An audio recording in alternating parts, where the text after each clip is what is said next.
Salam qadrli qarindoshlar, qanday ahvolinglar? Hammanglar yaxshi turinglarmi? Arada darsimizning vaqti sal uzrab qoldi. Sizlardan kechirim so'rayman. Bugun biz darsimizning davomini ko'rib o'taylik dedik. Bugungi mazmun Yuhanna bayon qilgan xo'sh xabar 8-qatimliq darsimiz, ya'ni 3-bob 1-oyatdan 21-oyatga qadar mazmunlar. Oldi bilan biz bu mazmunni bir qatim o'qib chiqaylik. Yahudilarning Nikodim ismli bir kengashma katibishi bor edi. Parisiylardan bo'lgan bu odam bir kechasi Hazrat Isoning oldiga kelib, "Taqsir, sizning Xudo avatgan bir ustoz ekanligingizni bilamiz. Chunki Xudo bilan birga bo'lmagan odam siz ko'rsatgan bu karomat va mo'jizalarni qat'iy ko'rsatolmaydi", dedi. Hazrat Iso, "Bilib qo'yingki, hech kim qaytadan to'ralmaguncha Xudoning podshohligini ko'rolmaydi", dedi. Nikodim, yashnab qolgan odam qandoqmi qaytadan to'ralsin? Onasining qursiqiga kirib qayta to'ralishi mumkinmi? deb so'radi. Hazrat Iso mundaq javob berdi. Bilib qo'yingki, ham sudan, ham Xudoning ruhidan to'ralmaguncha hech kim Xudoning podshohligiga kirolmaydi. Ota-onasidan to'ralganlar jismoniy hayotga ega bo'ladi. Biroq Xudoning ruhidan to'ralganlar ruhiy hayotlikka ega bo'ladi. Sizga qaytadan to'ralishinglar kerak desam, hayron bo'lmang. Shamol xalagan yerida chiqadi, siz uning ovozini anglaysiz, lekin qayerdan kelib, qayerga ketadiganligini bilolmaysiz. Shuning o'xshash Xudoning ruhining kishilarga qanday qilib hayotga taqilganligini bilolmaysiz. Nikodim Hazrat Isodan, "Bu ish qandoqmi mumkin bo'lar?" deb so'radi. Hazrat Iso uningga mundaq dedi. "Siz Isroillarning muhim ustozi turuqliq bunimi tushunmamsiz? Bilib qo'yingki, biz bildiğimizni va ko'rganimizni aytsaqmi, sizlar yanala bizning guvohligimizni qabul qilmayapsizlar. Sizlarga bu dunyo to'g'risidagi ishlarni aytsam ishonmagan yerda, arish to'g'risidagi ishlarni aytsam qandoqmi ishinsizlar? Hech kim arishdagi ishlarning qandoq ekanligini bilmaydi. Chunki hech kim arishdan tushgan emas, lekin inson o'g'li bularni biladi. Chunki u arishdan tushgan. Tushdan yasalgan yılan Musa payg'ambar tarafidan cho'lda o'layotganlarning qutuldirilishi uchun limda egiz ko'tarilgandek, inson o'g'li bo'lgan menmu shundoq egiz ko'tarilishim kerak. Shundoq bo'lganda, menga e'tiqod qilganlarning hammasi mangulik hayotga erisha oladi. Chunki Xudo dunyodagi insonlarni shu qadar so'ydiki, o'zining birdan-bir yagona o'g'liga e'tiqod qilgan har bir kishi halok bo'lmay, mangulik hayotga erishish uchun uni qurbon bo'lishga avatib berdi. Xudo o'g'lini dunyodagi insonlarni so'roqqa tortishga emas, balki ularni qutqizishga avatdi.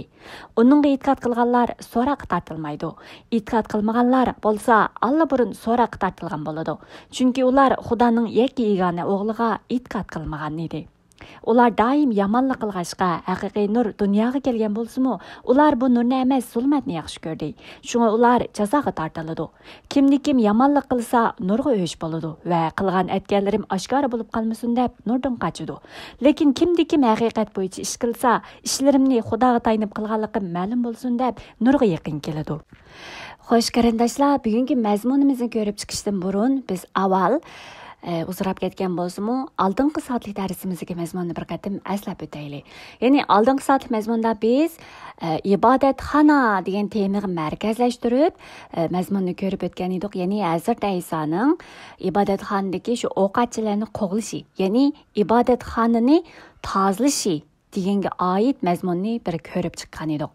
Ya'ni bu mazmun orqali biz Hazrat Isoning haqiqiy Xudoning ibodatxonasi, ya'ni Hazrat Isoning o'zining haqiqiy Xudoning ibodatxonasi bo'lib, Xudo bilan insonlarni bog'laydigan, ya'ni insonlarning Xudoning oldiga kelalaydigan, Xudoning huzuriga kelalaydigan, Xudo bilan birga bo'lalaydigan shu ibodatxonasining Hazrat Isoning o'zi ekanligini, askartganligini biz ham ko'rib o'tgan edik. Ham shundaqla Hazrat Isoning bu ibodatxonadagi ovqatchilarni qo'g'lishi, ya'ni shu ibodatxonaning o'ylisini tozalashi ga oid mazmun orqali biz ayni vaqtdagi shu Isroillarning ibodat shakllarining bir madaniyatga, bir diniy tusga, ham shundaqla Xudo bilan bo'lgan munosabatini faqat bir shaklvozlik holatga bir e'tiqodga aylantirib olganligini biz ko'rish orqali shu e'tiqodimizni, ya'ni e'tiqod degan nima?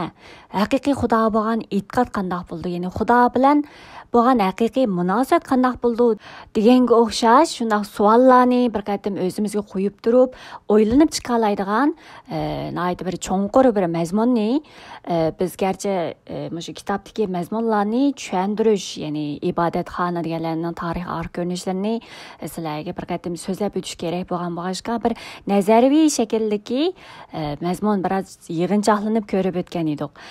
Lekin biz buni yana bugungi kunimizda biz o'zimizga qanday tatbiqlay olamiz degan keyingi bu xizmat sizlar o'zinglar qilib qolgan bir topshiriq edi. Ya'ni ibodatxona deganni biz Hazrat Aysoning tinining haqiqiy ibodatxona, ya'ni Xudoning haqiqiy ibodatxonasining haqiqiy Hazrat Aysoning tini ekanligini biz deyish orqali ham shunaqla biz Pavlosning yozgan yozimlarini o'qib chiqsak, mayli afasliklar yozilgan xat bo'lsin, mayli boshqa yozimlarda bo'lsin, ko'radigan bo'lsak, Hazrat Aysoning tinining a'zolari biz deb turib, ya'ni Hazrat Ayso bo'lsa, Hazrat Aysoning tini bo'lsa, Xudoning ibodatxonasi bo'lg'ashqa, Hazrat Aysoga e'tiqod qilgan, Hazrat Aysoga mansub bo'lgan bizning tinimizmi Xudoning ibodatxonasi ekanligini biz Pavlosning yozimlari orqali ham biz aslab o'talaymiz, ko'rib o'talaymiz degan o'sha yodimizga keltiralaymiz bugungi nima oldingi haftadagi o'sha mazmun orqali. Ya'ni bu orqali nima demoqchi desa, bizning tinimiz, bizning qalbimiz Xudoning taxti bo'lgan vaqtida, ya'ni Hazrat Ayso orqali Xudo bizning qalbimizga taxt qurdi emas, bizning qalbimiz bizning bilan birga yashayotdi. Shuningdek, Xudo bizning bilan birga bizning qalbimizga taxt qurib qilgan vaqtida bizning tinimiz ham o'xshashla Rabbning tini Xudoning ibodatxonasi bo'lgan o'xshash. Rabbga mansub bo'lgan bizlar va bizlarning tinimiz ham Xudoning ibodatxonasi degan bu hukmni biz Pavlosning bizga o'rgatganlar orqali biz buni aniq bilaliganga o'xshash. Shuningdek, bizning tinimiz Xudoning ibodatxonasi bo'lgan ekan. Bizning tinimizda, bizning qalbimiz Xudoning podshohligining taxti bo'lgan ekan. Xudoning turar joyi bo'lgan bu bizning tinimizni, bizning qalbimizni.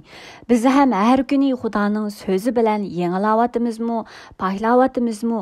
Bizning qalbimizda, bizning orzu istaklarimizda haqiqatan Xudoning podshohligini, Xudoning irodasini izlab turib yashayotimizmi yoki bizning qalbimizda, bizning istaklarimizda qalbimizga o'zimizga xos, o'zimizning orzu xohishlarini, istaklarini, armonlarini quchoqlab yurib, bu qalbimizni o'zimizning bir taxtga oldikmi yoki haqiqatan qalbimizni bo'shitib turib, qalbimizni qo'rg'dab turib, Xudoni qalbimizga o'tkazib turib, Xudoni haqiqatan podshohim deb turib e'tirof qilib turib, har kun Xudoning shu irodasi bilan, Xudoning bizga ato qilgan shu so'zlari bilan o'zimizni yengilab, qalbimizni poklab, Xudoning o'tirishiga o'rin berdikmi degan o'xshash mushunday mazmunlarni ham biz oldingi qatimliq mazmun orqali biz ham bir qatim o'ylanib chiqa olamiz.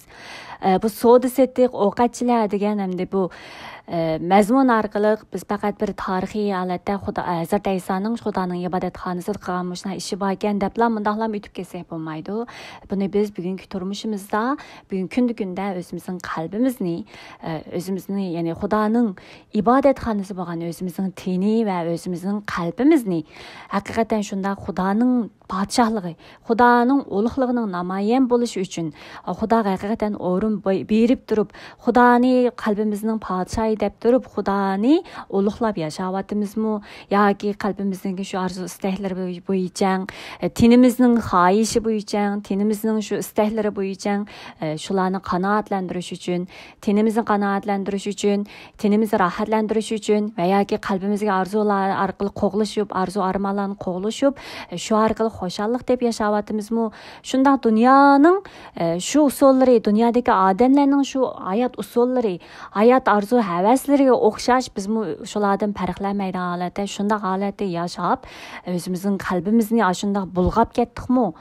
Dunyoning orzu havaslari bilan bulg'adikmi? Dunyoning insonlarning yashash usullari bilan bulg'ab shunday ovqatchilarga o'xshash qalbimizni o'zimizni qondirish uchun, o'zimizni xo'shal qilish uchun, o'zimizga markazlashtirib, o'zimizni Xudoning o'rniga qo'yib olib turib, shunday yashayapmizmi degandek nurg'un cho'nqur bir o'ylanishlarni, nurg'un cho'nqur tushunchalarni bizga anqiratgizdi desam bo'ldi.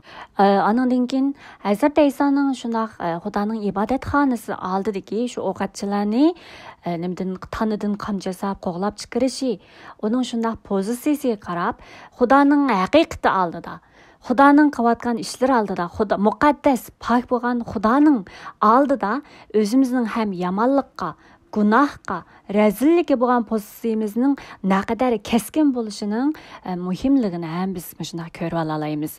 Ya'ni gunohga bosh egish, gunohga yo'l qo'yish, dunyoning usullariga yo'l qo'yish, shunday ishlarga nisbatan o'zimizning ogoh bo'lib, sezgir bo'lib, har vaqt Xudoning haqiqati, pok muqaddas Xudoning oldida, Xudoning obrazi bo'yicha, shunday Xudoning oldida, ya'ni Xudo deydimizmi? Ya'ni la ilaha illalloh xat qarsak, men muqaddas bo'lganimdek sizlarmi pok muqaddas bo'linglar degan o'sha shunday Xudoning so'zi bor. Shuning o'xshash Xudo mehr muhabbatga to'lgan, sevgiga to'lgan Xudo bo'lishi bilan birga yana o'z navbatida Xudo ham muqaddas, pokligi bilan odilligini, adolatini yurgizadigan Xudodir. Ya'ni Xudoning muqaddasligi, pokligi nada namoyon bo'ldi desa, adolat yurgizishda, adilligini yurgizishda Xudoning muqaddasligi, pokligi namoyon bo'ldi. Ya'ni nima demoqchi desa, Xudo ham mehr muhabbatlik, mehriga to'lgan, sevgiga to'lgan Xudo bo'lish bilan birga o'z navbatida muqaddas, pok, adil Xudo emasmi? Shunga bizmi kunlik turmushimiz bo'lsin, har bir ishlarimiz bo'lsin, hayot yo'llarimiz bo'lsin, Xudoning shunday mehr muhabbatlik muomalasi bilan birga shundaqla muqaddasligi ve pokligini unutmasdan yo'llarimizda, turmushimizda Xudoning muqaddasligi haqiqat oldida keskin holatda ching turishimizning ham naqadar muhimligini dal mushu Hazrat Aysoning mushu qadimliq mazmunda ko'rsatgan pozitsiyasi, ya'ni ibodatxona oldidagi shu barliq kala qo'y sotkichi bo'lsin, kaptar sotkichi bo'lsin yoki pul tegishkichilarning hammasini qo'g'lab chiqargandagi shu qiyofat orqali, shu pozitsiyasi orqali Xudoning muqaddasligiga bo'lgan, yana eng muhimi Xudoning ibodatxonasiga bo'lgan. Ya'ni ibodatxona deganimiz Xudoning pok va muqaddas, Xudoning insonlar orasida tura oladigan turalg'usi emasmi? Shunga pok va muqaddas Xudoning insonlar orasida turib, insonlarning haqiqati bilan yo'ritib yetaklash uchun shuna bir muhim bo'lgan joy dal Xudoning ibodatxonasi bo'lg'ashqa, Xudoning ibodatxonasining pokligini, muqaddasligini, ya'ni Xudoning shu ibodatxonasida tura olishi uchun saqlashga tegishli shu pokligini, muqaddasligini eskartib turib, shu vaqt, ya'ni narsalarni bu pok yerdan ko'tirish, Xudo otamning uyini bozorga aylantirishma deb turib, ularni tanqid qilgan, qamchilgandagi shu pozitsiyasini, Xudo bo'lgan muhabbatini biz tafsili tushuntirib ko'rib o'tgan edik. Ham shundaqla mana shunda Xudoning pok va muqaddas adolatini namoyon qilgan ibodatxonasi bo'lsa, haqiqiy Rab Aysoning teni ekanligini, ham mushundaq Rab Aysoning teni orqali biz ham pok va muqaddas Xudoning oldiga kelib, Xudoning huzurida tura oladigan va Xudoning haqiqatidan shunda kunda haqiqatidan biz ozuq elib yashaydigan, Xudoga mansub bo'lgan xalqdan bo'lganligimizni, ham shuning uchun Rabga mansub bo'lgan, Xudoga mansub bo'lgan xalq bo'lgan bizning ham tenimizning ham Xudoning ibodatxonasi bo'lganligi uchun bizning qalbimizni, bizning tenimizni ham shunda pok tutishimizning naqadar muhimligini tunutib bergan shuna bir mazmun edi. Endi bugungi mazmunga kelsak, bugungi mazmunda ana shu Xudoning ibodatxonasi bo'lgan Hazrat Ayso orqali bizning ustimizda amalga oshirmoqchi bo'lgan Xudoning plani, Xudoning ishlarini qisqacha tushuntirib, tushuntirib, izohlab bergan mazmunda bugungi mazmundagi shu Nikodim bilan Hazrat Aysoning qisqacha dialoglari orqali biz anqira oladigan mazmunlar, ya'ni bayon dedigan emas, Hazrat Ayso orqali, ya'ni Xudoning ibodatxonasi bo'lgan Hazrat Ayso orqali biz Xudoning huzuriga bordik, Xudoga yaqinlashdik, Xudoga mansub bo'ldik. Ham shunday bizning tenimiz ham Xudoning ibodatxonasi, Xudoning turar joyi bo'ldi dedigan emasmi? Unda bo'lsa qanday qilib biz Hazrat Ayso orqali Xudoning ibodatxonasi bo'ldik yoki bo'la olamiz deganga o'xshash shunday mazmunni ham shu bugungi mazmunlarni ko'rish orqali biroz ko'ra olamiz. Xo'sh, qarindoshlar, unda bo'lsa biz bugungi mazmunga kelib o'taylik. Oldi bilan bizning ko'rib o'tadiganimiz Nikodim. Unda bo'lsa Nikodim kim degan savol keldi. Ya'ni Nikodim ismli bir kengash mukottabasi бар edi deb turib 3 babning 1-2 oyatlarda Nikodimni qisqacha tunishtirib o'tadi. Ya'ni bu Nikodim Yohanna bayon qilgan xush xabarda, ya'ni buningdan boshqa, ya'ni 3-babdan boshqa 7-babda, ham shundaqla 19-babda yana bir qatim o'ttirg'i chiqdi, ya'ni tilga ilindi. Yani Nikodim bu Yahudilarning kengashme katibishi degan bir amalining borlig'ini biz bu orqali, ya'ni 3-bab 1-oyat orqali bila olamiz. Kengashme katibishi deganimiz oldin qatim biz bir qatim deb o'tganimizdek mustaqil davlat bo'lmagan bu Yahudilarning butun Yahudilarning mavjudligi, ularning barcha ishlarini birga kengash qilib, birga tuzishib qilgan kollektiv, shu kollektivning katibish ekanligini da'vatidi. Ya'ni biz buni Uyg'urlarning ahvoliga asosan burun biz degan vaqtimizda shuna degandik. Ya'ni butkul dunyodagi chechilib ketgan Uyg'urlarning milliy mavjudligi bo'lsin, til madaniyatini saqlash ishlari bo'lsin, har qaysi ishlarda qurultay ya kengashmalar bor emas. Shular orqali barcha ishlarimizni bir hamda sistemli qilishni orzu qilib, saqlab qolishni orzu qilib shuna qilganga o'xshash. Shu vaqtda Yahudilarning ya'ni surgun bo'lib ariya chechilib ketgan shu Yahudilar emas, shunga mustaqil davlat bo'lmagan shu Yahudilar ayni vaqtda ularning ana shunday kengashmasi, qurultay o'xshash kengashmasi bo'lgan bo'lib, ana shu kengashmasining katibi bo'lsa, ya'ni shu Nikodim ekanligini 3-bab 1-oyat orqali biz bilib olamiz. Ham shundaqla yana bir nima desa, bu Nikodimning bo'lsa Parsiyalardan bo'lgan ekanligini, ya'ni Parsiya iqimiga tava Yahudi ekanligini biz qo'llaymiz. Endi bu Parsiya iqimi kim desak, Xudoning, ya'ni shu Tavrat qonuni bo'lsin, Xudoning so'zlarini haqiqatan chekit pashlargachalik saqlab, ya'ni chin rioya qilish, itoat qilishga tirishadigan shu qadar taqvodorlikqa, shu qadar qizg'inligi bilan, Xudo bo'lgan qizg'inligi, Xudo bo'lgan taqvodorligi bilan Xudoning so'zlarini chin tutishga, Xudoning shu tuzumlarini amal qilishni yaqinlaydiganlar to'pi dal shu Parsiyalar bo'ldi. Sizlar balkim o'qigan vaqtinglarda anglagan bo'lishinglar mumkin. Shu Pavlosmi o'zini tunishtirgan vaqtida men shu Parsiya iqimidan edim, Xudoning so'zlari bo'lsin, bizning madaniyatimiz bo'lsin, an'anamiz bo'lsin saqlashga shu qadar tirishchanligim, qizg'inligim bilan xizmat ko'rsatib kelgan edim, ya'ni Ayso Masih ishnishdan burun deb Pavlosning o'zini tunishtirgan vaqtida shuna degan so'zi bor. Shuning o'xshash bu Nikodimmi ana shundaq nihoyatda Xudoning haqiqatiga bo'lgan, Xudoning Tavrat qonuniga, tuzumlariga, belgilamlariga rioya qilishda, itoat qilishda shu qadar qizg'inlik bilan, taqvodorlik bilan tutadigan, rioya qiladiganlar iqimidan bo'lgan, shu Parsiya iqimidan bo'lgan kishi kim? Dal shu Nikodim ekanligini bizga bu yerda tasvirlab beradi. Ya'ni bu Nikodim kim desa, bunga o'xshash kengashmaning katibishi, ya'ni yuqori mansabga ega, Yahudilarning orasida yuqori mansabga, yuqori martabaga ega bo'lgan biri. Ham shundaqla Parsiya iqimidan deb turib, Yahudilarning ichida Xudoning haqiqatiga bo'lgan qizg'inligi, undaq-mundaq qizg'inlik emas, ravrus qizg'inlik bilan Xudoning tuzumlariga, belgilamlariga shundaq qattiq, shundaq chin amal qilishga tirishadigan, shu qadar taqvodor, shu qadar ixlosmand bo'lgan biri ekanligini bizga deb beryotdi. Endi bu kishi, ya'ni bu Nikodim bir kechisi Hazrat Aysoning oldiga keladi. Ya'ni kechisi. Bu kechisi kelishga maqsad nima? Balkim sizlar bila olasizlar. Masalan, yuqori amaldor. Ya'ni ular Yahudilarning kengashmasining katibishi bo'lgan bu Nikodim. Ya'ni ayni vaqtda Hazrat Aysoni, ya'ni bu Yahudilar, ya'ni Tavrat ustozlari bo'lsa, hasad qilib, uni yo'qotishni planlab, Hazrat Aysoning qilganlari orqali barcha xalqlar uning aytishib bizning ketdi, ya'ni bizni hozir hurmatlamaydan bo'ldi deb turib hasad qilgan emasmi? Shu Yahudilar, Tavrat ustozlari deganlar.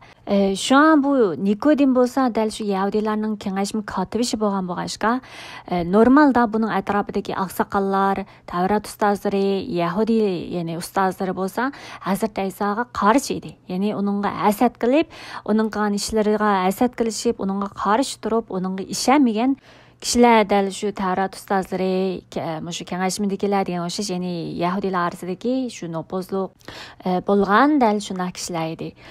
Shularning orasidan bo'lgan bu Nikodim bo'lsa, ya'ni shu kengashimizning kativishi bo'lgan, ham shunday Parsi diniy qimdan bo'lgan bu Nikodim, kechasi Hazrat Aysoni izlab kelishi bo'lsa, ana shu atrofdagi onun atrofidagi shu Yahudiylarning bilib qolishidan ansirab, ko'rib qolishidan ansirab, kechasi ayrim Hazrat Aysoni izlab kelganligini biz bilib olamiz.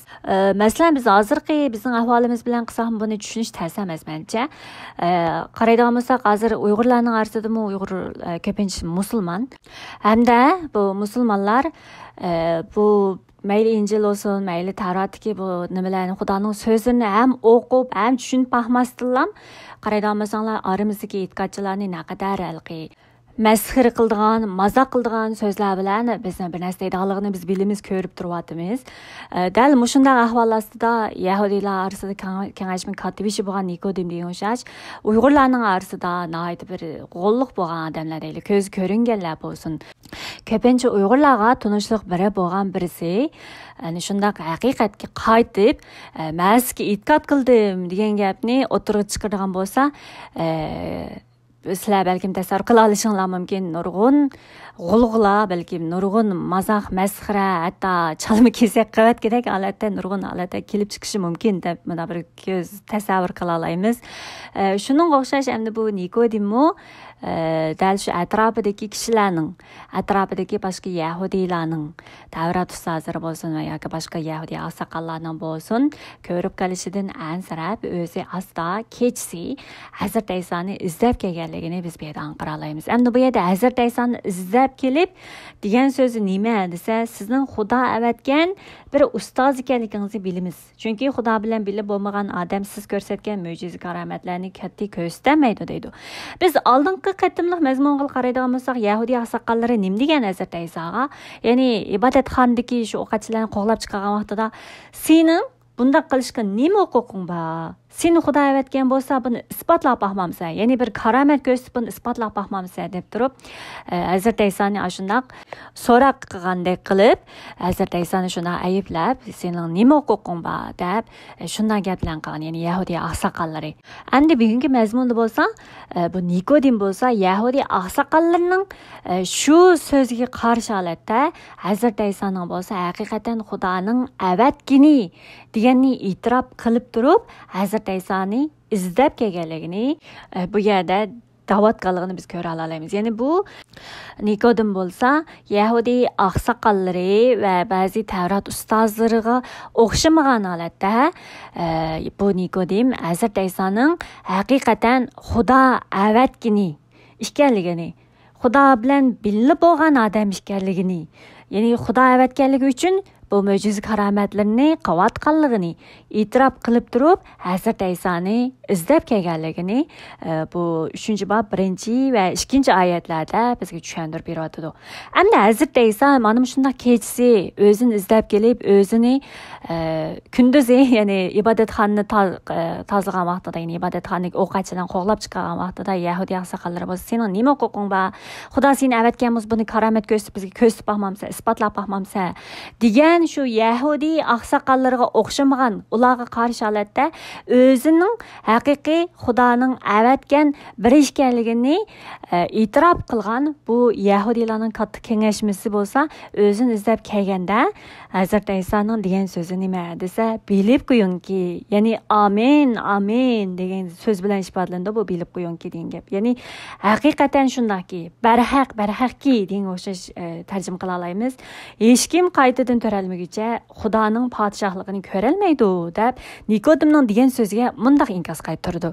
Ya'ni Nikodim bo'lsa, Hazrat Aysoni haqiqatan Xudo avatgan, Xudo bilan birga bo'lgan biri deb izlab kelib, Hazrat Aysoning oldida shuna degan vaqtida Hazrat Ayso bo'lsa degan so'zi bilib qo'yingki, ya'ni barhaqki, hech kim qaytadan to'ralmagicha Xudoning podshohligini ko'rolmaydi deb turib, qilchi munosabatsizlik, ya'ni Nikodimning degan so'zi bilan qilchi munosabatsizlik gangirtib qo'ydigan bir javobni qaytardi. Amaliyotda Hazrat Aysoning bergan javobi bo'lsa, shu qadar cho'nqur Nikodimning ichidagini, qalbidagini cho'nqur ko'rib kuzatib bo'lgan emasmi Rab? Ya'ni oldingi babdalam, ya'ni ikkinchi babda deydi, Hazrat Ayso bo'lsa kishilarning qalbini, ularning qalbida nima o'ylayotganini bilgan bo'lg'achqa ularga ishonmaydi degan o'xshash. Ya'ni hech kimning uning kishilarning tabiati to'g'risida uningga so'zlab berishning hojati yo'q edi deganga o'xshash. Shu mazmunlarni oldin bizga deb berdi emasmi?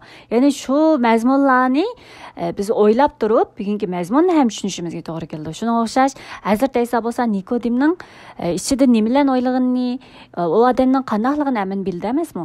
Shunga Nikodim Hazrat Aysoni izlab kelib, Hazrat Aysoni haqiqatan siz Xudo tarafidan evatilgan biri deb e'tirof qilgan vaqtida Hazrat Ayso bo'lsa bilib qo'yingki, hech kim qaytadan turolmaguncha Xudoning podshohligini ko'rolmaydi deydi.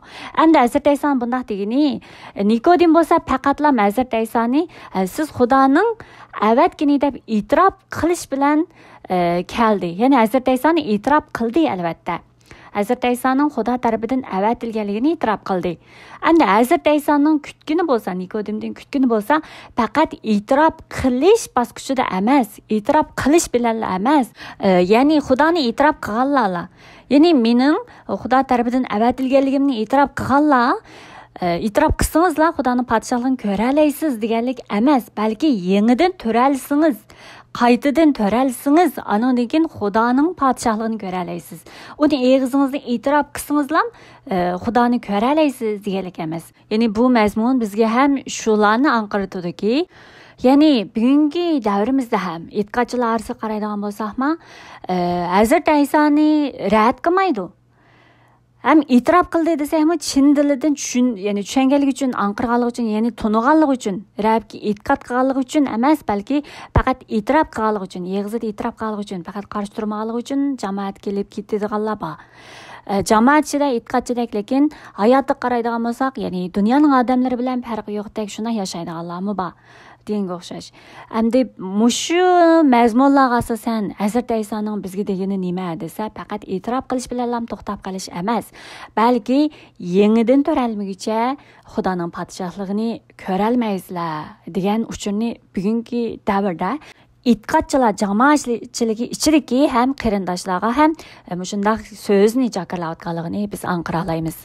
Shuningdek, Hazrat Aysoning degan nima desa, e'tirof qilganlar emas, balki yangidan to'ralganlar Xudoning podshohligini ko'ra oladi, Xudoning podshohligiga kira oladi degan so'zni qilayotganligini biz tushuna olamiz. Undan bo'lsa, yangidan to'ralish degan nima degan savol bizning qalamiz kelish mumkin. Shuningdek, Hazrat Aysoning shu bergan javobiga Nikodimga o'xshashlar qanday inkos qaytardi desa, yashinib qolgan odam qandoqmi qaytadan to'ralsin? Onasining qursiqiga kirib qayta to'ralishi mumkinmi? deb inkos qaytardi. Endi bu Nikodimniki qaytadan to'ralish, ya'ni o'qimaga bo'lgan tushunchasi qanday tushuncha va nima uchun unday dedi desa, faqat insonning yangidan to'ralma bo'lib, yangidan bir odam sifatida, yangidan yaratilib, yangi bir odam bo'lib, yangi hayotni yashash degan tushunchada Nikodim Hazrat Aysoning shu yangidan to'ralish, ya'ni qaytadan to'ralish degan so'zini anglab, yashinib qolgan odam qandoqmi qaytadan to'ralsin, onasining qursiqiga kirib qayta to'ralishi mumkinmi deb, ya'ni o'limning oldiga berib qolgan, shuna puti go'rg'i sangilab qolgan bir kishi qaytadan to'ralishi mumkinmi deb turib, bayon bizga o'xshash shuna bir tushunchada shuna inkos qaytarganligini biz ko'ra olamiz. Shunga Hazrat Ayso Nikodimning shu tushunchasiga mundaq izohatni berdi. Ya'ni 5-oyatda Hazrat Ayso mundaq javob berdi.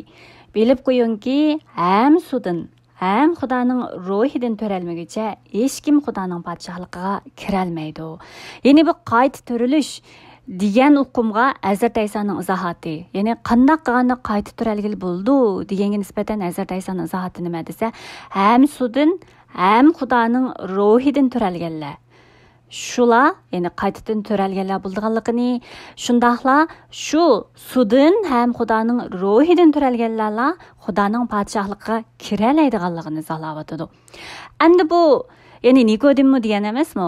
Ya'ni yashnab qolgan odam qanday qayta to'ralsin, onasining qo'ziga kirib qayta to'ralishi mumkinmi degan emasmi? Shunga o'xshash Hazrat Aysam deydi. Ota-onasidan to'ralganlar faqat jismoniy hayotga ega bo'la oladi. Ya'ni jismoniy jihatga hayotga ega bo'lganlar.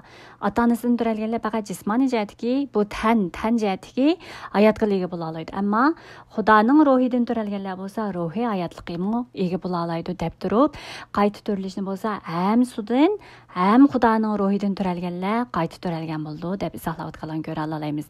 Endi bu suv bilan ruhdan qayta to'ralish deganimiz amaliyotda bu Hazrat Ayso bilan bu Nikodim bo'lsin, bularning dialog mazmunlari hammasi Kona ahdidagi Xudo oldin payg'ambarlar orqali oldin aytgan bishoratlari, oldin jakarlagan shu so'zlarini orqa ko'rinish qilib turib, shularga asosan Hazrat Aysoning barliq qilgan so'zlari shularga asosan shularga bo'lgan izohat bilan qilgan mazmunlar kelganini biz ham his qila olamiz. Masalan, Hazrat Ayso deydi emasmi? Ham sudan, ham Xudoning ruhidan to'ralganlar Xudoning podshohligiga kira oladi deb. Chunki bu so'zlarni Xudo allaburun payg'ambarlar orqali jakarlab bo'lgan. Ya'ni Azakiyal payg'ambar orqali, Yeshaya payg'ambar orqali bularni oldin jakarlab bo'lgan. Ya'ni biz Azakiyal payg'ambarning ya'ni 36-bob 25dan 27-oyat kishi mazmunlarni ko'rgan bo'lsak, Xudoning insonlarni qanday qilib sudin va ruhdan tirildirganligiga oid mazmunni Xudoning deganligini biz ko'ra olamiz. Masalan, 36-bob ya'ni Azakiyal payg'ambar qissasining 36-bob 25-27-oyatda mundaq mazmunlar bor. Ya'ni men subsizlik suni üstünlərə çaçıman. Bunun bilan sizlar pok bo'lasizlar. Sizlarni hamma paskilliginglardan va butlaringlardan poklayman deb turib, Xudo o'zining suyini shu Isroil xalqining ustiga chechish orqali, shu barliq Xudoning oldida o'tkazgan gunohlari, maynatchiliklari, paskinliklari, butparastliklari, shunda Xudoning oldidagi barliq razilliklarini hammasini, ya'ni shu Xudo o'zining suyini chechish orqali shu gunohlardan, shu razilliklardan poklaydiganligini oldin aytgan edi. Endi bu Azakiyal payg'ambar qismining qanday vaqt yozilganligini ham tarix orqali ko'rishini ham biz o'ylab ko'rishimizga to'g'ri keldi.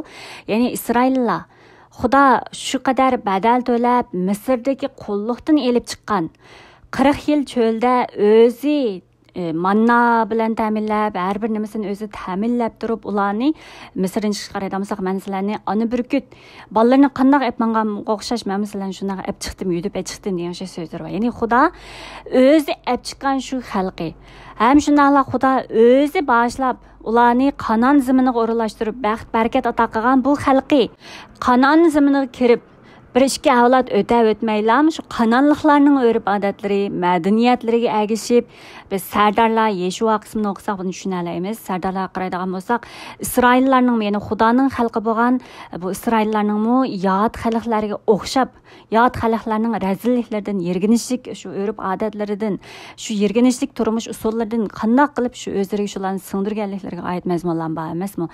Ya'ni Xudo o'zining so'zini, o'zining shu haqiqatlarini anqirat qo'zib, o'zi bilan ahd tuzishgan shu xalqi bo'lsa, Xudoni tashlab, darhallam shunday shu yot allarning madaniyatlari, o'rib odatlari, turmush usullariga kirib, shunday yot allar bilan farqli holatda yashab turib, hatto Xudo ularning har bir talablarini, ya'ni podshohimiz bo'lsin, bir podshohimiz yot allarni ko'shish, podshohimiz bo'lsa, podshohimiz bizni bosh ko'rsin degan talablar emaslar. Buni Samuel qismini o'qisanglar, bularning talab qilgan mazmunlari bor. Shunday talab qilgan Xudo deydi, sizlar podshoh, ya'ni ular Isroillar podshoh bo'lgan meni ko'z kelmasdan o'ziga bir insondan podshoh talab qilgan, ya'ni o'ziga bir podshoh tiklashni talab qiladi deb turib Samuelga degan so'zlar bor. Shuni o'xshash, ya'ni Xudo o'zining bu xalqini shu qadar mehr shafqati bilan, shu qadar ularga iltifot qilib, shu qadar qo'g'dab, ularni shu qadar sabr toqati bilan muomala qilib, ularga payg'ambarlarni avatib, ularni ogohlantirib, yo'liga yetaklab qismi bu Isroillarniki qanchalik shu yot xalqlarga o'xshash gunohga patgan, yirginishlik turmush odatlari, yirginishlik shunday bir hayotga patganliklarini so'zlaydi emasmi? Shunga ular surgun bo'lgan emasmi? Shunday vaqtlarda jakarlagan so'zlar dalmosh Azakal payg'ambarga o'xshash. Ani shundaq İsraillarning shunday bir qarong'ulikdagi holati ahvol ostida Xudo ularga va'da berdi. Men subsizlik suni ustunlarga chachiman. Buning bilan sizlar pok bo'lasizlar, sizlarni hamma paskanliklaringlardan, butlaringlardan poklayman deb. Ya'ni shu qadar qarong'ulikqa petib ketgan shu İsraillarni avval surgunlikka shuna jazolaydigan g'azab bilan jazolaydiganligini, lekin surgun bo'lgan bo'lsa-mu ularning qoldilarini elib qilib, shu qoldilarini qaytarib akilib ularni poklaydiganligini deganga o'xshash shuna mazmunlar Yeshaya, Azakal payg'ambarlarga bor. Ani shuningga o'xshash gunohga patgan, qarong'ulik ichida yashayotgan, ya'ni gunoh ichida yashayotgan xalqlarni, gunoh ichida Xudodan yiroq qolgan bizlarni. Bu ayni vaqtda İsraillar degan so'zga o'xshash, bu bugungi kunda bizgimi, barcha e'tiqodchilarga, barcha xalqlarga shuna deyilgan so'z emasmi? Shuna o'xshash gunoh ichida, gunoh bilan Xudodan ayrim qolgan, qarong'ulik ichida yashayotgan insonlarning ustiga Xudo shu gunohini kechirim qildigan, gunohini poklaydigan, ana shu Xudo o'zining suyini ustiga chachadiganligini, ya'ni Xudoning kechirim qildiganligini, Xudoning kechirib yetadiganligini oldin deb bergan so'zlar bu. Shunga bu yerda suvdan degani Xudoning shu subsizlik suvini ustunlarga chachiman, buning bilan sizlar pok bo'lasizlar, sizlarni hamma paskanliklaringlardan, butlaringlardan poklayman deb turib, bu suvni chachiman degani ayni vaqtda Ko'hna davrda, ya'ni Xudoning muqaddas pok Xudoning oldida kelishdan burun, ya'ni ibodatxonaning nimasidan mayli ruhoniylar bo'lsin, mayli avliyolar bo'lsin, tozlanadigan alqi oldingi babdalar kanayasiga to'y ziyofatidimi diniy tozalanish uchun tayyorlab qilingan kupla idishlarning mazmuni chiqqan emasmi? Ya'ni Ko'hna davridagi ibodat usullari bilan, ya'ni o'zini poklanishni, ya'ni gunohlardan poklanganligining namoyandi sifatida, to'y qilganliklarining namoyandi sifatida o'zini kiyim-kechaklarini poklab Xudoning oldiga keldi emasmi insonlar? Masalan, buni hozir biz masalan musulmonlarmi tarat elib Xudoning oldiga, ya'ni joy namoz o'ltirib namoz o'qiydi deydi-ku. Shuning o'xshash, ya'ni Xudoning oldiga kelish burun o'zini poklab, mayli kiyim-kechaklarini bo'lsin, o'zini poklab, qalblarini tayyor qilib, o'y fikrlarini tayyor qilib Xudoning oldiga keldi deganga o'xshash. Shuningga o'xshash Ko'hna davrda shu vaqtda suv orqali bu İsraillar bo'lsa o'zini tozalab Xudoning oldiga pok holat kelish deb shu vaqtda İsraillar shunday tushundi emasmi? Shunga o'xshash Xudomi shunga biz tushunoladigan tilda men subsizlik suvni ustinglarga chachiman. Buning bilan sizlar pok bo'lasizlar, sizlarni hammanglarni paskanliklaringlardan, butlaringlardan poklayman deb turib, Xudoning o'zining xalqining o'zining oldida o'tkazgan shu gunohlarni, shu nopokliklarni, shu yirginishlik usullarini, shularni hammasini kechiradiganligini oldin jakarlagan so'zi dalmosh Azakal payg'ambar so'z 36-bobda qolgan so'z ekanligini ko'ra olamiz. Ham shundaqlarmish Azakal payg'ambar 36-bobdagi shu davomli mazmunlarni nima desa, men sizlarga yangi qalb beraman, ichinglarga yangi bir ruh solaman, tininglardagi tosh yurakni elib tashlab mehrlik bir qalbni ato qilaman. Mening ruhimni ichinglarga kirgizib, sizlarni amr farmonlarim bo'yicha mang'uziman, hukmlarimni tutqizaman. Shuning bilan ularga amal qilsizlar deb turib, muqaddas ruhga oid oldin Alloh bergan bishoratmi dal shu Azakal payg'ambar qismida ham oldin bor. Ya'ni Yeshaya payg'ambar qismidan bor, Azakal payg'ambar qismidan bor. Shuningdek bu mazmunlar hammasi Ko'hna davrdan boshlab Xudo oldin bishorat berib kelgan, Xudo oldin jakarlab kelgan, Xudo oldin o'zining qilmoqchi bo'lganlarini oldin payg'ambarlar orqali so'zlab jakarlab kelgan mazmunlar. Shunga bu yerda suv va ruhdan degan gap, ya'ni suv degan gap Xudoning kechirimi orqali, Xudoning kechirib etishi, kechirimiga erishganlar. Masalan, Davud payg'ambarmi deydi, naqadar baxtlik gunohlari qayta tilg'ilmalla, gunohlari kechirim qilinganlar deb turib zaborda bor. Shuning o'xshash bu yerda suv va ruhdan degan Xudo tarafidan kechirimga erishganlar. Ham shundaqla Xudoning ruhini, muqaddas ruhini ichiga sog'anlar. Xudo o'zi degan emas, Azakal payg'ambarning qismida. Men sizlarga yangi qalb beraman, ichinglar yangi bir ruhni solman. Mening ruhimni ichinglar kirgizib, amr farmonlarim bo'yicha mang'uziman deb. Ya'ni muqaddas ruhni bizga ato qilish orqali hozir hayotimizda Xudo muqaddas ruh orqali haqiqat haqiqatlarni anqiratgizib, muqaddas ruh orqali hayotimizni yetaklayapti demasmi?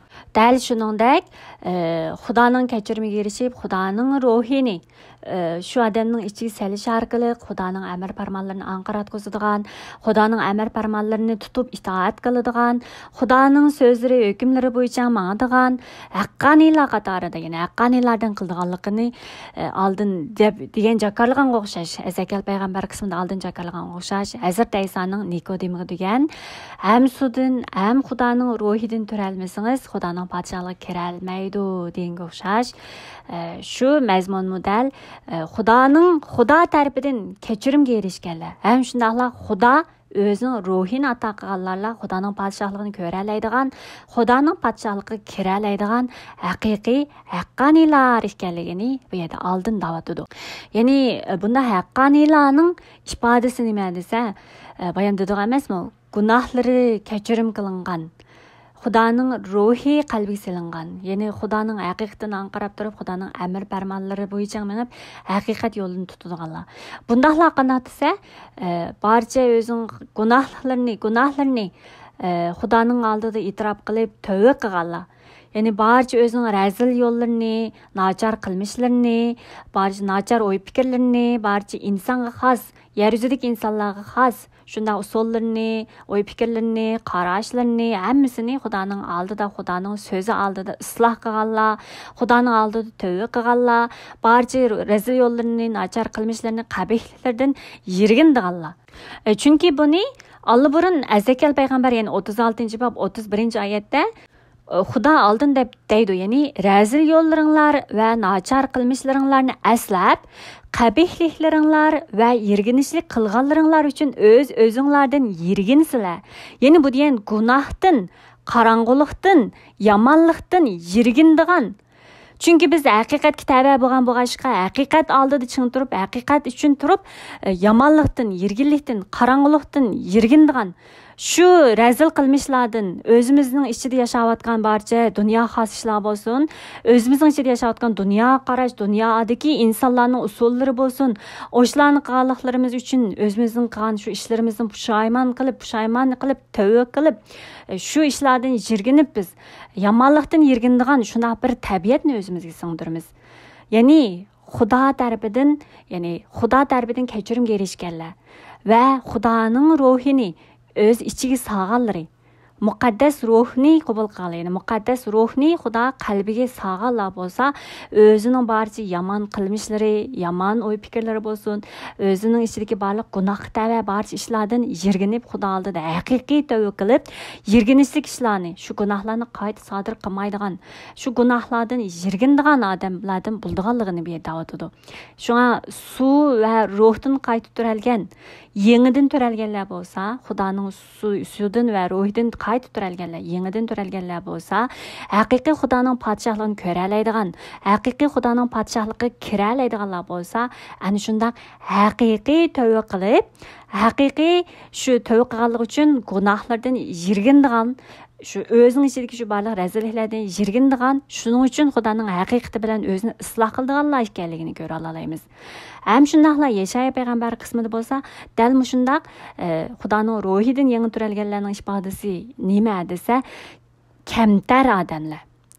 Ya'ni Xudoning oldida o'zining haqiqatan hech nima emasligini, shundaqla Xudoning oldida tavba qilib, Xudoning oldida Xudoning kechirimiga erishgan, shundaqla Xudoning ruhidan qaytarganlar bo'lsa, haqiqiy kamtarligi bilan yer yuzidagi hayotini va boshqalar bo'lsin, yer yuzidagi hayotini har bir kunni bo'lsa, Xudoning oldida kamtarlik bilan o'zining gunohlarini tunib, o'zining razilliklarini tuniganligi uchun o'zining ichidagi shu razilliklarni Xudoning so'zi bilan isloh qilib, ya'ni kamtar odamlar Xudoning so'zining oldida Xudoning so'zini qabul qilib, o'zining xatoliklarini e'tirof qila oladi emasmi?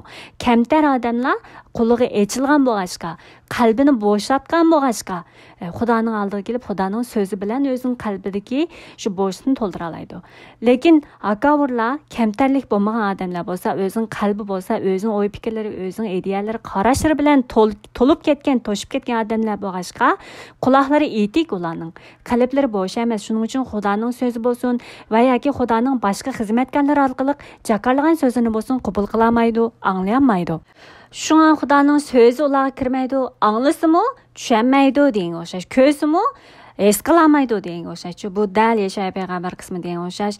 Anglaysizlar, tushunmaysizlar, ko'rsizlar, his qilmaysizlar, anqiramaysizlar degan o'xshash. Dal shundoq ko'z uchi qarg'u holatdagi odamlarga o'xshab qoldilar deydi. Ya'ni nima demoqchi desa, suv va ruhdan qayta turalganlar, Xudoning haqiqiy podshohligiga kira oladiganlar, Xudoning podshohligini ko'ra oladiganlar bo'lsa, haqiqatan Xudoning oldida haqiqatan tövbe qilib, gunohlarni barcha nimalardan yirgindigan, gunohlarni tövbe qilgan, shu qadar kamtarlik bilan Xudoning so'zini tushungan siri odam o'zini naqadar gunohkor tabiatga ega ekanligini his qildi. Naqadar cho'nqur holatda Xudoning iltifotining ham naqadar cho'nqurligini, o'zining ham naqadar tegi-tegidan shuna bir gunohkor tabiatga ega ekanligini his qila oladi. Shundalar, his qilgandilar, Xudoning ham bizga ato qilgan iltifotining, Xudoning ham bizga ato qilgan kuch-qudratining naqadar cho'nqur, naqadar ulug' bir kuch-qudrat ekanligini shu vaqtda ham his qila oladi. Shunga Hazrat Isa Nikodimga deydi emas, men Nikodim bu qayta turilishga deydi. Ya'ni qaytadan onasining qursiqiga kirib turilishi mumkinmi deb Nikodim shuna degan emasmi? Nikodimning mushu gapiga Hazrat Isa bo'lsa, sudin ham shunala Xudoning ruhidan turalmagicha deb Nikodimning qaytadan turilish degan tushunchasiga, uqumiga Hazrat Isa haqiqiy izoh berganligini biz tushuna olamiz. Ham bu vaqtda Hazrat Isa deydi, shamol xohlagan yerida chiqadi. Siz uning ovozini anglaysiz, lekin qayerdan kelib, qayerga ketadiganligini bilmaysiz. Shuning o'xshash Xudoning ruhining kishilarga qandoq qilib hayot xato qiladiganligini bilmaysiz deb turib, Xudoning ruhi tarafidan qaytadan turalganlarning erishgan yangi hayotligi, Xudo ularga ato qilgan bu yangi hayotlikning qandoq amalga oshirilganligini, ya'ni ularning ichiga, ya'ni odamlarning ichiga Xudoning ruhining qandoq kelib, ularning hayotini qandoq yetaklab, ularni qandoq yangi hayotlikqa, ularni qandoq bir Xudoning podshohligiga boshlab akirgan, ya'ni ularning hayotida Xudo o'zining qandoq ulug'liklarini ko'rsatganligini namoyon qilganliklarini siz ya'ni ko'ra olmaysiz, bila olmaysiz demak. Ya'ni biz o'zimizning ko'zimiz bilan va yoki o'zimizning dunyoviy tushunchalarimiz bilan, hukmlarimiz bilan biz Xudoning ruhiga erishimiz deb turib, o'zimizning tirishchanligimiz bilan qila oladigan ishlar emasligini, bu Xudoning mutlaq bo'lgan o'zining huquqi bilan, o'zining iltifoti bilan amalga oshiriladigan ishlar ekanligini aytadi. Ya'ni muqaddas ruh bo'lsa, inson o'zi talab qilib, o'zi erisha olmayman deb turib, o'zining tirishchanligi bilan, o'zining usullari bilan erishadigan ish emas. Ham shundaqla buni biz burun birinchi qatimliq analiz, munozir qismimizda muqaddas tilga oid, ya'ni Xudoning ato qilgan iltifotlari haqida so'zlagan vaqtimizmi bir qatim degan o'xshash, Xudoning iltifotlari, Xudoning bizga ato qilgan, hayotimizga ato qilgan har xil iltifotlari, shunday sovg'alarni bu inson o'zi tirishib, o'zining kuchi bilan, o'zi yodlab turib, o'zi ma'lum usullarni qayt qilish orqali shunday bir erishadigan bir narsa emas. Bu faqat Xudodan, ya'ni ustidan tushadigan bir iltifot, so'g'at ekanligini, shuningdek bu Xudoning ruhining ham, muqaddas ruhining bizga ato qilinishi, Xudoning bizni kechirim qilishi ham faqat Xudoga xos, Xudoning huquqiga xos, Xudoning iltifotiga xos, Xudodan keladigan, Xudo o'zi ato qiladigan bir huquq, bir iltifot, shunday bir yangi bir hayotlik ekanligini bu yerda alohida mushu mazmun orqali tushuna olamiz. Shuningdek, Hazrat Isa bu 5-oyatdan 8-oyat, ya'ni 3-bob 5-oyatdan 8-oyat qadar mazmunlarda Nikodimning shu savoliga, ya'ni qayta turilish haqidagi uqumiga Hazrat Isa shunday tushuncha bergan vaqtida Nikodim, ya'ni bu ish qandoqmi mumkin bo'lar? Ya'ni Xudoning ruhini ichimizga selishi, bizga yangi hayot ato qilishi, bizni yangidan turaldirishi degan o'xshash shu ishlarni Nikodim deydi-da, bu ish qandoqmi mumkin bo'lar deb so'ragan vaqtida Hazrat Isa, siz Isroillarning muhim ustozi turuqliq bunimi tushunmamsiz degan javobini biz ko'ra olamiz. Ya'ni siz Isroillarning muhim ustozi turuqliq bunimi tushunamamsiz degan gap, ya'ni chunki Xudo Bu vaqtlar emas, Hazrat İsa'nın ağzı arqılıq tunji qatim degan söz emas bu. Bayan dedik, Əzəkyal payg'ambar arqılıq hem şunaqla buningdan 800 yil ilgari Yeshaya payg'ambar arqılıq hem oldin deb bo'lgan shunda Xudoning ruhi arqılıq ularga yangi bir ruhni ato qilganligini, ularni kechirganliklarini, ularga yangi bir hayotlik ato qilganliklarini oid bu mazmunlar mayli Əzəkyal payg'ambar qismida bo'lsin, mayli Yeshaya payg'ambar qismida bo'lsin, ham buningdan emas, barcha payg'ambarlar qismlarida oldin burun Xudo necha yuz yil ilgari burun bishoratlari bilan jakarlab bo'lgan so'zlar edi. Şuna, lekin bular hozirgacha mana bu biz Nikodimni bayamnim dedik, Parsiyalardan bo'lgan, Parsiya eqimidan bo'lgan, ya'ni Xudoning Tavrat so'zlarini, mushuna barliq tuzumlarini shu qadar amal qilishga tirishadigan, ya'ni bular Tavrat nereden so'rasa shu yerdan javob bera oladigan, yodlab bo'lgan deganga o'xshash. Xudoning so'zlarini shu qadar amal qilish uchun turmushida shu qadar qizg'inlik bilan amal qilishga shu qadar tirishadigan mushundaq ustoz turuqliq Xudoning mush oldin aytgan so'zini tushunmadingizmi? Davatganligini biz ko'ra olamiz. Ya'ni Xudo oldin bishorat qilgan-ku, shu Xudoning so'zi orqali oldin aytilib bo'lgan-ku, siz buni tushunmayapsiz degan o'xshash. Biz yana Hazrat İsa'ning bularni naqadar ayblaganliklarini, mushuna muqaddas Xudoning so'zlarini tushunmaganliklarini, xato tushunganliklarini naqadar yo'rtib berganliklarini biz xo'sh xabar qismida nihoyat tushuna olamiz. Masalan, Matta bayon qilgan xo'sh xabar qaraydigan bo'lsakmi, 22. babda sizlar muqaddas yozmalarni va Xudoning qudratini bilmaganliginglar uchun xatolashsizlar degan shu Tavrat ustozlariga, shular Parsiyalarga bo'lsin, shu nimalarga deganliklarini biz ko'ra olamiz. Dal shuningdek Xudoning xizmatkorlari deb atalgan Tavrat ustozlari bo'lsin, dal shularga degan so'zidek Xudoning so'zini tushunmaganligi uchun bilmaganligi uchun xatolashlar degandek, bugungi bu mazmunda ham Yahudiylarning, ya'ni Isroillarning muhim ustozi, ya'ni Isroillarni yetaklaydigan, Isroillarni Xudoning haqiqiy yo'lida bo'lsin, Xudoning talvan xalqi deb turib Isroillarni yetaklaydigan shunday Isroillar ichidagi muhim bir odam bo'lgan, muhim bir ustoz bo'lgan Nikodimning bu so'zlariga, bu tushunchasiga qarab Hazrat İsa dal shundoq Isroillar muhim ustoz turuqliq bunimi tushunmadingizmi degan bu so'zini biz ko'ra olamiz. Ya'ni Xudo oldin deb bo'lgan, Xudo burun bishorat qilgan shu so'zlarni bugun tunji qatim anglashingiz emas-ku, burundan tortib Xudo jakarlab kelgan mushu ishlarni amalga oshirganliklarini deb kelgan. Siz buni tushunmadingizmi deb turib davatganligini ko'ra olamiz. Ham shundaqla 11-oyatda bilib qo'yingki, biz bildiğimiz demek körgünümüz insahmı sizler yanılı bizim guvallıkımızın kubul kılmayvatsızlar deb. Biz yine bu yedemde Xudo tarafından evetken, Xudoning xizmatkorlari deb turib burun payg'ambarlarni o'z ichiga olganligini biz bu yerdan qaralaymiz. Shuning o'xshash payg'ambarlar shunda Xudo ularga vahiy qilgan, Xudolar bishorat bergan so'zlarini oldin shuni ko'rganlarini aytsimi? Yenilam, ya'ni Nikodimning ahvoliga qarab biz shularni aytgan bo'lsakmi, bizning guvohligimiz, ya'ni Xudoning shu ishlarni amalga oshirganligini aytsakmi, bizning guvohligimizni ishonmayapsizlar deb turib, Xudoning so'ziga ishonmayotganligini, Xudoning qilayotgan ishlariga, qilmoqchi bo'lgan ishlariga, qilayotganlariga ishonmaganliklarini shundoq qamchilayotganligini biz ko'ra olamiz.